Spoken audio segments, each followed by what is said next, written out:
Janata Dal United लगातार कमजोर होता जा रहा है। नीतीश कुमार की जो पूरी पॉलिटिक्स है वो पूरी पॉलिटिक्स ब्लैकमेल की पॉलिटिक्स है। किस वजह से भारतीय जनता पार्टी उनको मुख्यमंत्री के चेहरे के तौर पर पेश करेगी? नीतीश कुमार की परेशानी का सबसे बड़ा कारण यही है। दरअसल नीतीश कुमार एक अपॉर्चुनिस्टिक अवसरवादी राजनीति कर रहे हैं। जो इतिहास उड़ीसा में रचा जा सकता है वो इतिहास बिहार में क्यों नहीं रचा जा सकता?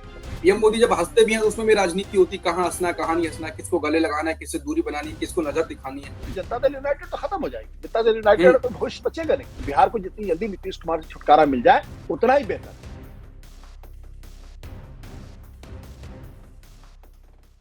नमस्कार, मैं हूं अंकुर और आप देख रहे हैं सत्य हिंदी का विशेष कार्यक्रम आशुतोष की पैनी नजर। कार्यक्रम में आशुतोष जी खबर की खबर लेकर असली खबर बताते हैं। अब बात खबर की करते हैं। बिहार में विधानसभा चुनाव आने वाले हैं।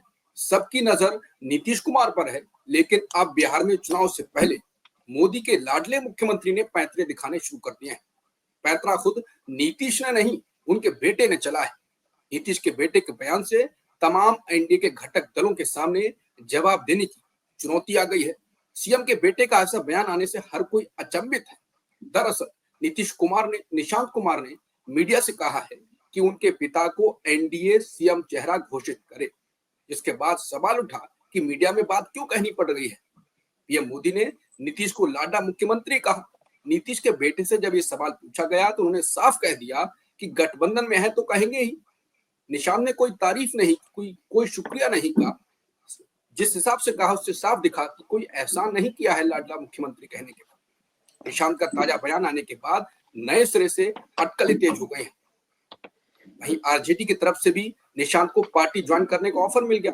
इस पर निशांत ने कहा कि कहते हैं कहने दीजिए, जनता के दरबार पर चलते हैं, वो तय करते की, और कुछ नहीं कहा।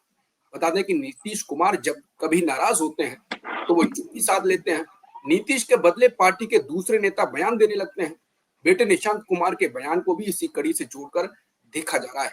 बिहार में बहुत कुछ और भी हो रहा है।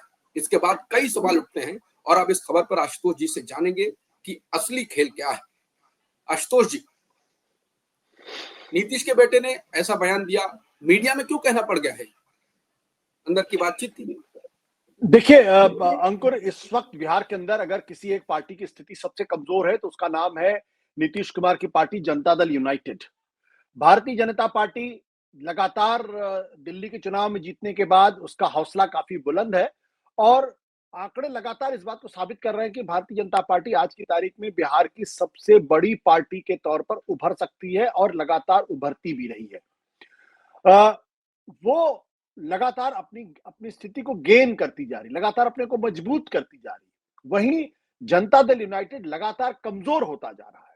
दूसरी तरफ जो आरजेडी है, तेजस्वी यादव की पार्टी, लालू प्रसाद यादव की पार्टी, उसने भी अपनी बढ़त बना के रखी है महागठबंधन के अंदर भी। और उस पिछले बार भी जब चुनाव हुए थे तो सबसे बड़ी पार्टी के तौर पर वो उभरी थी। जनता दल यूनाइटेड की दिक्कत क्या है कि जनता दल यूनाइटेड वैसे तो 2005 के बाद से नीतीश कुमार के नेतृत्व में लगातार मुख्यमंत्री की कुर्सी पर बने हुए हैं। बीच में अगर कुछ 2-3 महीने का अगर वक्त छोड़ दिया जाए, और कभी वो भारतीय जनता पार्टी की मदद से मुख्यमंत्री बनते हैं, कभी वो आरजेडी की मदद से मुख्यमंत्री बनते हैं और दोनों का एक तरीके से दोहन करते हैं, दोनों को ब्लैकमेल करते हैं। यानी नीतीश कुमार की जो पूरी पॉलिटिक्स है वो पूरी पॉलिटिक्स ब्लैकमेल की पॉलिटिक्स है। वो बीजेपी से को ब्लैकमेल करते हैं कि अगर आप मेरे साथ नहीं रहेंगे तो हम आरजेडी के पास चले जाएंगे, और आरजेडी को ब्लैकमेल करते हैं कि अगर आप हमारे साथ नहीं रहेंगे तो बीजेपी के पास चले और लगा। और कम से कम 4 बार ऐसे वाकये देखने में मिल चुके हैं। आज की तारीख में अगर हम भारतीय जनता पार्टी के बारे में बातचीत करें या जनता दल यूनाइटेड आरजेडी की बातचीत करें तो 2000 इंटरेस्टिंग होगा 2010 का आंकड़ा देखना। 2010 में जब जनता दल यूनाइटेड एक बहुत बड़ी पार्टी के तौर पर उभरी थी, 115 सीटें उसके पास थी और बहुमत के आंकड़े से सिर्फ 7 सीटें कम थी। भारतीय जनता पार्टी 91 सीटें जीती थी और 91 सीट जीत के नंबर 2 की पार्टी थी। अगर इसी आंकड़ों को अगर हम 2020 के विधानसभा चुनाव से देखें तो स्थिति बिल्कुल स्पष्ट हो जाती है। 2020 में जनता दल यूनाइटेड, जिसको 2010 में 115 सीटें मिली थी, वो 115 सीटों पर चुनाव लड़ती है और 43 सीटों पर सिमट जाती है। भारतीय जनता पार्टी जो 110 सीटों पर चुनाव लड़ती है वो 74 सीटों पर आकर रुकती है। यानी जनता दल यूनाइटेड की सीटें जबरदस्त तरीके से घट जाती हैं और उसके बाद भी भारतीय जनता पार्टी नीतीश कुमार को मुख्यमंत्री के तौर पर पेश करती है और वो मुख्यमंत्री बनते हैं। बीच में वो जरूर भारतीय जनता पार्टी का साथ छोड़कर आरजेडी के पास गए थे और फिर इंडिया गठबंधन का हिस्सा बने थे।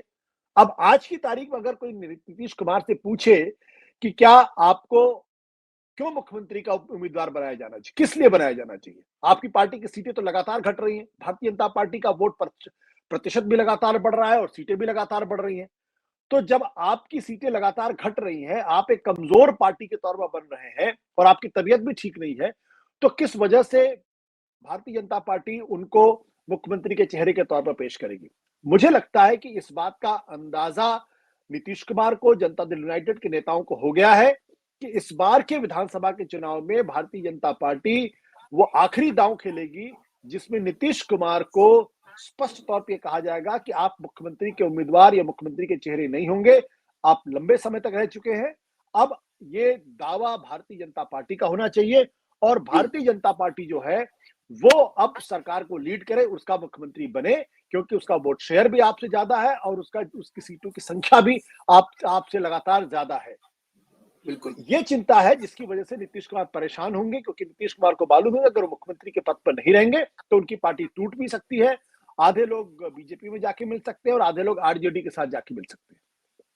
आपको नहीं लगता कि नीतीश कुमार को ये पहले नहीं पता था कि वैसे तो बीजेपी को एक बेल कहा जाता है, जो जिस पौधे पे पेड़ पे चढ़ गई उसको सुखाई देती है, तो सहयोगी पार्टी को सुखाई देती है। शिवसेना का यही हाल, उद्धव ठाकरे का यही हुआ, शिंदे का भी यही हाल हुआ। नीतीश कुमार को ये बात नहीं पता थी क्या?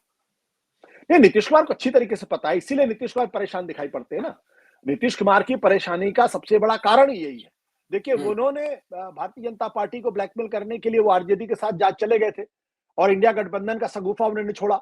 उनको लगा कि उस वक्त भारतीय जनता पार्टी थोड़ी कमजोर हो रही राष्ट्रीय स्तर पर, लिहाजा उनके लिए ये मौका हो सकता है कि इंडिया गठबंधन एक राष्ट्रीय स्तर पर एक बड़ा गठबंधन बन के उभरे और वो प्रधानमंत्री पद के दावेदार हो जाए। लेकिन वहां उनकी दाल गली नहीं। लोगों के समझ में आ गया कि दरअसल नीतीश कुमार एक अपॉर्चुनिस्टिक अवसरवादी राजनीति कर रहे हैं, उनका विचारधारा से कोई लेना देना नहीं है और वो अचानक इधर आए हुए हैं। क्या क्या गारंटी है कि वो कल फिर बीजेपी के पास नहीं चलेंगे? तो इस वजह से उनको प्रधानमंत्री के उम्मीदवार के तौर पर इंडिया गठबंधन ने नहीं पेश किया और बहुत जल्द नीतीश कुमार की पोल खुल गई जब उन्होंने इंडिया गठबंधन, जिसके वो सूत्रधार थे, छोड़कर वो वापस भारतीय जनता पार्टी के पास चले गए और उसी तरीके की अनर्गल बातें इंडिया गठबंधन के बारे में करने लगे। तो उनकी एक छवि बनी। उनकी छवि क्या बनी कि सत्ता लोलुप मुख्यमंत्री है, वो सत्ता लोलुप नेता है। वो सिर्फ मुख्यमंत्री की कुर्सी से चिपके रहना चाहते हैं और अगर मुख्यमंत्री की कुर्सी जाती है तो प्रधानमंत्री के सपने देखते हैं। जब इनमें से किसी एक की भी अगर सपना पूरा नहीं होता तो वो दूसरे को छोड़कर पहले के पास चले जाते हैं। ये जो छवि उनकी बनी है, इस छवि की वजह से राष्ट्रीय स्तर पर उनको काफी नुकसान भी हुआ है और अब भारतीय जनता पार्टी इस बात को समझ चुकी है कि अगर लंबे समय तक वो जनता दल यूनाइटेड के पीछे खड़ी रहेगी या नीतीश के पीछे खड़ी रहेगी तो फिर भारतीय जनता पार्टी बिहार के अंदर उसका विकास नहीं हो सकता है और इसका अंदाजा उनको उड़ीसा की राजनीति से भी लगा होगा, क्योंकि उड़ीसा में वो लंबे समय तक बीजू जनता दल के साथ खड़े हुए थे। उनकी नंबर 2 की पार्टी थी, उनके सहयोगी पार्टी के तौर पर थे। लेकिन जब उन्होंने अकेले अपने दम पर वहां पे राजनीति करनी शुरू की तो आज वहां पर उनकी सरकार है, लोकसभा में उनके पास 20 मेंबर ऑफ पार्लियामेंट है और तो जो इतिहास उड़ीसा में रचा जा सकता है वो इतिहास बिहार में क्यों नहीं रचा जा सकता? बिहार में तो भारतीय जनता पार्टी लंबे समय से राजनीति में है, लंबे समय से वो और जनता दल यूनाइटेड सरकार में है, लंबे समय तक उनके पास एक लीडरशिप है, जबकि उड़ीसा में तो उनके पास उस तरीके की लीडरशिप भी नहीं थी। तो अगर वहां पे वो अपने बल पर सरकार बना सकते हैं तो बिहार में क्यों नहीं बना सकते? ऐसे में नीतीश कुमार के साथ चिपके रहने की क्या मजबूरी? मुझे तो नहीं लगता उनकी कोई किसी तरीके की कोई मजबूरी है। जब पीएम मोदी बिहार गए, या आखिरी सवाल है, जब पीएम मोदी बिहार गए और उन्होंने लाडला मुख्यमंत्री तो कहा, लेकिन बाद में जब फोटो ट्वीट किया, पीएम मोदी जब हंसते भी हैं तो उसमें भी राजनीति होती, कहाँ हंसना कहाँ नहीं हंसना, किसको गले लगाना है, किससे दूरी बनानी है, किसको नजर दिखानी है। उन्होंने फोटो ट्वीट किया अपने हैंडल से या ट्विटर हैंडल से, उसमें नीतीश कुमार नहीं थे, बिहार का था, बाकी बीजेपी के नेता थे, डिप्टी सीएम दोनों थे। तो सवाल उठा जो आपको याद कर रहे हैं कि नीतीश कुमार को किनारे किया जाएगा, इस बार घोषित नहीं किया जाएगा, ये सवाल बल खाने लगा। अब सवाल ये है कि वो सब बात तो आपने कही कि नीतीश कुमार को अब किनारे कर दिया जाएगा, मुख्यमंत्री घोषित, सीएम चेहरा घोषित नहीं किया जाएगा। अगर वो सीएम नहीं बने तो आपको लगता है कि नीतीश कुमार की फिर अब तो राजनीति खत्म ही हो जाएगी? अब फिर वो क्या करें? देखिए उनके साथ एक विधायकों का एक जमावड़ा इस वजह से क्योंकि वो मुख्यमंत्री हैं। मुख्यमंत्री रहते हुए अपनी पार्टी के नेताओं को एमएलए बना सकते हैं, साथ ही साथ उनको कैबिनेट के अंदर रैंक भी दे सकते हैं। बीजेपी के साथ रहने की वजह से उनके कुछ लोग केंद्र के अंदर मंत्री भी बन सकते हैं। जब ये हो जाएगा कि वो मुख्यमंत्री नहीं रहेंगे, तो जनता दल यूनाइटेड और बाहर ये संदेश जाएगा कि अब नीतीश कुमार की उपयोगिता खत्म हो चुकी है। और जब जिस नेता की उपयोगिता खत्म हो जाती है, तो फिर पार्टी के लोग उसके साथ क्यों रहेंगे? पार्टी को लगेगा, पार्टी के तमाम नेताओं को लगेगा, वैसे भी तमाम तरीके की अटकलें चल रही, उनके इर्द गिर्द ऐसे नेताओं का जमावड़ा हो गया है जिनके आधे पांव बीजेपी के अंदर है और आधे पांव आरजेडी के अंदर है। ललन सिंह का नाम तो आते ही रहता है। ललन सिंह का नाम तो काफी बिल्कुल, बहुत सारे ऐसे लोग हैं, संजय झा उनमें से एक है। तो ऐसे बहुत सारे नेता हैं जो जिनके बारे में कहा जाता है कि उनका एक पाव बीजेपी के अंदर है, एक पाव जो है वो जेडीयू के अंदर है। तो अगर नीतीश कुमार मुख्यमंत्री नहीं बनते, मुख्यमंत्री का चेहरा नहीं बनते, तो जनता दल यूनाइटेड तो खत्म हो जाएगी। जनता दल यूनाइटेड का भविष्य बचेगा नहीं। और अब नीतीश कुमार और भारतीय जनता पार्टी जो डायनेस्टी पॉलिटिक्स की बात करती है, अब नीतीश कुमार की बेसब्री का अंदाजा इसी बात से लगाया जा रहा है कि वो अपने बेटे को आगे बढ़ाने लगे। उनका बेटा अब राजनीति करने लगा है, जिसका कोई इतिहास नहीं था। तो ये सब इस बात का सबूत है कि नीतीश कुमार की राजनीति अब बिहार के अंदर एकदम किनारे पे पहुंचती जा रही है और कोई चमत्कार ही है जो इनको बचा सकता है। और वो चमत्कार राजनीति में हो भी जाते हैं, लेकिन मुझे नहीं लगता कि इस बार कोई चमत्कार होने वाला है। नीतीश कुमार को स्वीकार करना पड़ेगा कि लंबे समय तक बिहार के मुख्यमंत्री थे और उनके रहते हुए बिहार की हालत में कोई सुधार नहीं हुआ। बिहार आज भी हिंदुस्तान में पर कैपिटा इनकम के लिहाज से सबसे निचले पायदान पे है। हिंदुस्तान का सबसे गरीब प्रदेश है। वहां इंडस्ट्री के नाम पे इक्का दुक्का छोड़ दे तो वहां कोई इंडस्ट्री नहीं है। बिहार की हालत उत्तर प्रदेश की तुलना में बहुत खराब हो चुकी है और फिर भी वो सुशासन बाबू के नाम से जाने जाते हैं। तो ऐसे में बिहार से जितनी जल्दी नीतीश कुमार बिहार को जितनी जल्दी नीतीश कुमार से छुटकारा मिल जाए उतना ही बेहतर है। बिल्कुल, जो निष्कर्ष निकला बातचीत से उसका मतलब ये है कि आखिर में अब ये निकला कि नीतीश कुमार को बीजेपी इस बार किनारे कर देगी, सीएम चेहरा घोषित नहीं करेगी और नीतीश कुमार इस गेम को समझ चुके हैं। इसलिए हमारी तरफ कहते हैं कि बेरा गया, कहते हैं मतलब उसको खलबली हो गई है, हलचल पैदा हो गई नीतीश कुमार में ही। और कुल मिलाकर अगर नीतीश कुमार मुख्यमंत्री नहीं बनेंगे तो कहा जा सकता है कि बीजेपी उनकी राजनीति को खुद ही खत्म कर देगी और इसके बाद उनकी राजनीति खत्म हो जाएगी। अब देखते हैं कि बिहार में अब नीतीश कुमार क्या स्टेप लेते हैं, उस पर चर्चा की जाएगी। नमस्कार।